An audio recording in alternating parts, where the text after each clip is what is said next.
Hi, my name is Ashley Miller. I'm here at the Education 2.0 conference, and I have the pleasure of interviewing one of the honorees. Can you please introduce yourself and tell us a bit about your organization? Sure. My name is Dr. Melissa Sadin, and I am the executive director and founder of an organization called Ducks and Lions Trauma Sensitive Resources. So, regarding trauma sensitive and resources, how what is that experience like for you? And can you please expand on what that is? So, Ducks and Lions is a metaphor that I started using when I was working with teachers and helping them understand the paradigm shifting that needs to occur when an educator embarks on becoming trauma informed.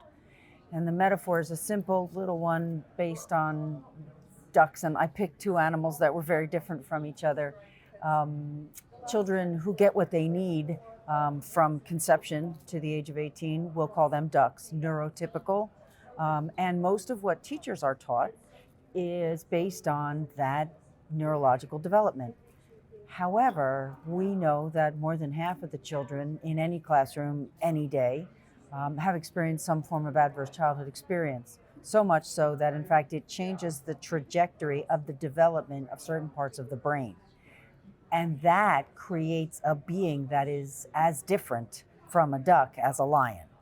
And then the metaphor just goes, if I gave you a duck and a lion and you were to take them home, would you raise them the same way? The answer to that is no. I mean, I'm not an animal expert, but I can tell you that the duck needs a little kiddie pool maybe and some water, and the lion is going to need a cage or the duck's not going to make it. Right? That's common sense. So what if we applied to our students, no longer assuming that they are exactly the same and that they need different care and feeding, if you will?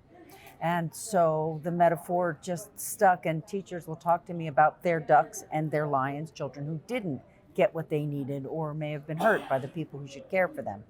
So I started this company where I offer resources to schools typically, although I worked with first responders and parents as well. And I train you on the impact of trauma, what it does to the brain, how that neuro differential occurs, and then what does it look like in the classroom? And then, of course, what do I do about it once I now can recognize it? Thank you so much. And what you're doing is monumental, if I must say so myself. Thank I you. really wish that that was something that didn't start becoming more known at this point. I Right. definitely feel like we've needed this, so thank you for that. And I want to ask you, what ignited your passion in order to create this type of structure between children, the education structure, and being able to reframe how kids are being taught and how they're being cared for within the education system? So the answer to that is that it's a professional and a personal journey for me. My husband and I found my first son, Theo, in a Bulgarian orphanage when he was 3 years old. At that point, I had my first master's degree, and I was an expert in cognitive behavioral responses. I worked in a high school classroom with kids who had extreme behaviors, challenging and unsafe sometimes behaviors, and I was an expert in helping them manage those behaviors and to become productive students. So when people warned me that my 3-year-old child from an orphanage might have behavior problems, I felt uniquely qualified for that. And parents know you think you know things until you have children and then realize you know nothing. The problem here was that he was demonstrating these behaviors, and none of what I was doing or had been taught for the last 5, 6, 7 years worked, and sometimes made things so much worse. And so that began my journey of, so now what? And learning about my son and his brain and his neurodiversity. And then because I'm an educator, I just kept saying everybody needs to know this. And it's not just kids from orphanages. And we don't need to know what their traumas are. And the more I learned about the brain, and then I got my doctorate so I could really deeply research the topic and conduct my own research. And helping my own son and his teachers understand him, and watching him learn and grow. He taught me most of what I know. The research was beneficial, but my son, his honesty, he could only respond the best that he could. And so that's what I started telling his teachers. He's not the same as all your other students, although, he walks into a room and he's a handsome guy, right? And he looks just like anybody else. And yet he processes language like someone who's a dual language learner. And yet he doesn't have another language. So if we know a child is new to us from Vietnam, for example, we don't use complex abstract language because we know they're developing language and we wouldn't expect them to understand. So if you approach my son that way, you get much more of a response from him. So much of what he didn't understand was language based.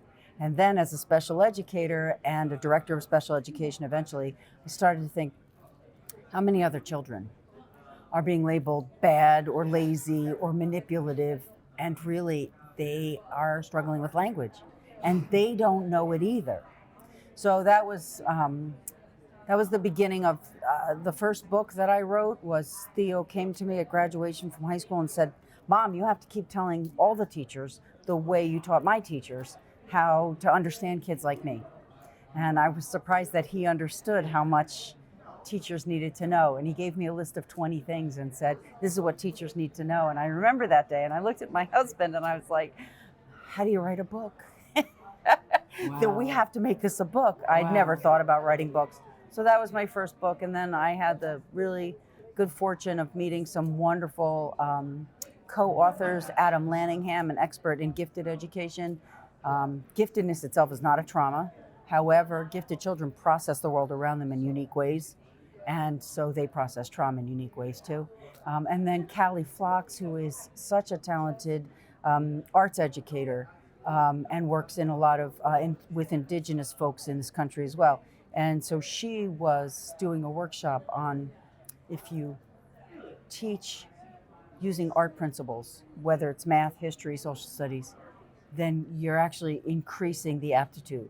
And I'm listening to this woman going, and you're healing trauma. Yeah. So I went to her at the end of her conference and I said, do you know that if people do what you're suggesting, they're going to be healing trauma? Being a trauma-informed teacher is not about being a therapist in your classroom. In fact, I tell teachers all the time, don't do that unless you have the training for that. It could also trigger. And right. And if a child unloads on you, well, that's great. They feel safe with you, but you need to bring somebody into the conversation who's talented. You have to teach your content. That's what you're there for. And so I thought, wow, Callie, if people taught their content with these arts integrated ideas, they would be creating excellent academic outcomes and healing trauma. So that was another book. And then my most recent book was my lifelong passion of special education and this concept of how much is language actually what's impacting this child. Perfect. Well, thank you so much for sharing everything that you're bringing to the table, which is such a blessing to hear that. With that being said, and being able to receive an award here at the Education 2.0 conference, what has your overall experience been like? This is my second year at this conference, and that says a lot. I live on the East Coast and was very happy to come back. The energy here is above typical for me. The thought leaders that are here from all over the world, and so I'm honored to receive an award from such a prestigious group of people who run such a coherent and passionate conference. So it's quite an honor for me. Perfect. And likewise, it's been an honor speaking with you. So where can the audience members connect with you online?